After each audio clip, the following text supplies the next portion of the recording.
Okay, so I'm going to be making some beef stew today. I have my stew seasoned, so I didn't have my stew, my chuck roast seasoned. So I didn't have lemon or lime or even an orange or grapefruit to clean it. So what I ended up doing was boiling the meat for about 20-30 minutes. I put like 2 teaspoons of salt. Remember, be careful with your salt. If you have high blood pressure or like me, borderline high blood pressure, it will creep up on you. You can use salt to clean your meat, but remember, just like your skin, it absorbs it and it can make you very, very sick. And you can get to close to stroke level. You don't want that. But so I'm going to add more seasonings, but not right now.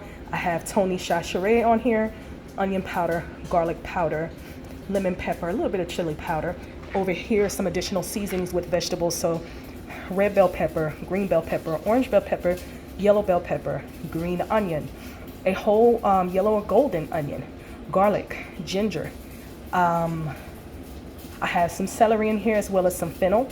Blend it down. I put it in the oven. Some of it I shredded up.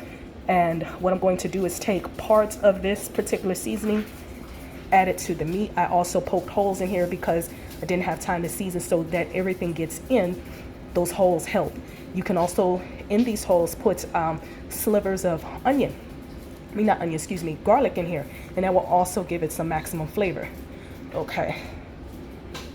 So in here, I took some of the fat. It's kind of hard to see, but I'm rendering the fat. It's not burnt, and even if you get some black parts as well from it, it's just flavor. You can always strain it out. It's kind of hard for me because I don't want to drop my phone, but again, it's still difficult for me to see. But what I did is cut off the thick pieces of fat that will not melt, taking all the fat out of it until it becomes nothing. That way it gives more flavor. And then what I'm going to do is sweat some tomato paste and then follow the process. Okay, now you can see. So it's honestly not going to kill anything. It's just what I'm doing is rendering all the fat that I can do off of the fat until it becomes nothing. I'm gonna throw some tomato paste. It's just gonna give it flavor. Now, if everything in here was super duper black charcoal, something like that, then yeah, I would strain it or probably just toss it out. But yeah, so once this finished, I'm trying to hurry up because I don't want it to pop me. But it's almost done because you can hear it's not making loud popping noises. Like I said, I'm gonna go ahead and throw in the tomato paste, and I also forgot to add in that vegetable seasoning. I shredded some carrot in there as well. All right. Okay, actually I got my facts wrong. I'm going to sear the meat first, then add the tomato paste. I always forget this step. So what I'm going to do right now, turn back up the heat, and I'll show you everything once I'll show you what everything looks like when the meat is searing. Okay, so the tomato paste turned out to be a small, I think 6 to 8 ounce can of tomato sauce. And that's my fault for when placing the order, not paying attention to the items. But so it's cooked down. I got the desired color, so I'm going to add the vegetable blend. I'm also going to add I have some leftover greens that I'm gonna blend up. So I know people might think this is weird. Besides me liking vegetables, I do have a 13-year-old who's autistic who does not like vegetables. If I was to put them whole inside of the pot, he will pick everything out. So blend, where he'll just eat it and not complain. Okay, so at this point is at my desire. It may not look appealing, but trust the process. So the vegetables have cooked down to my desired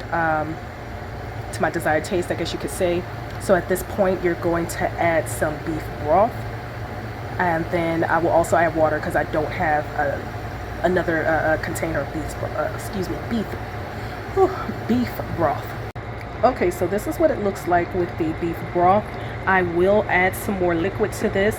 So at this point, you are going to want to add some additional seasoning, and as it cooks down, you will taste for salt. I will add potato to this, and that would be all. I had some leftover pumpkin. I added that in there. I did blend up 1 cup of greens that were already cooked that I had left over. You couldn't tell, I would add that in there. And again, my son does not like vegetables, so this is a good way to get any adult or child to eat vegetables. Now, if he did, I would blend a portion or get a portion of that vegetable seasoning I made, and then just have it, in whole chunks like celery, carrots, the works, like in typical stew. Okay, I added my additional spices and seasonings. So I added some additional salt, Tony Chachere's, cumin, coriander, ginger powder, onion powder, garlic powder, paprika, cayenne pepper, black pepper, a little bit of mustard powder, some lemon pepper, cumin, oregano. I had a little bit of sage. I had some thyme. That's all I could think of off the top of my head, but I added quite a bit of seasoning, black pepper, cayenne pepper. But anywho's, so I'm going to stir this up and add some water, and this is actually on low heat. And then at this point, I'm going to clean off the potatoes, cut them up, and of course clean them again, because after you peel it, and then add them more so towards the end. Okay, so I turned up the heat. I'm going to wash my dishes first before doing the potatoes. But what I'm doing right now is cooking it down a little bit, and then I'm going to put it on low heat. And I'm going, I'm waiting for the beef to become tender. It is starting to come apart. I can poke the spoon in it and it starts to dip in and shred off a little bit. And I did add a little bit more seasoning, not a lot, just a little. And yeah, but we're pretty much done. I have some greens on the stove. Once I finish with the dishes and potatoes, I'll cook some rice. I already have some leftover cornbread. And yeah, go from there. Okay, so it's been some time, and as you can, I don't know if you notice, I can just scrape. It's getting, ooh, splash back at me. But it's getting pretty tender. So I'm gonna let it cook a little bit more, and then take it out and shred it and put it back in. Okay, so this is the beef. It's pretty much done. Dang near fall off the bone. So what I'm doing right now is shredding this up, and I'm gonna put it back in the pot along with my potatoes. Okay, so it's just about done. So as you can see, I have my potato in there. The beef is shredded. At this point, if you want, you can add some diced tomatoes, crushed tomatoes if you want. I'm debating if I'm going to do that, but I'm gonna let this cook. I did add a little bit more water to come up the middle dots inside the pot where the handles are, because it's going to cook down and get lower. And what I'm going to do lastly is make a small amount of roux, add that in there, and that's it. Okay, so this is the roux. It's completed.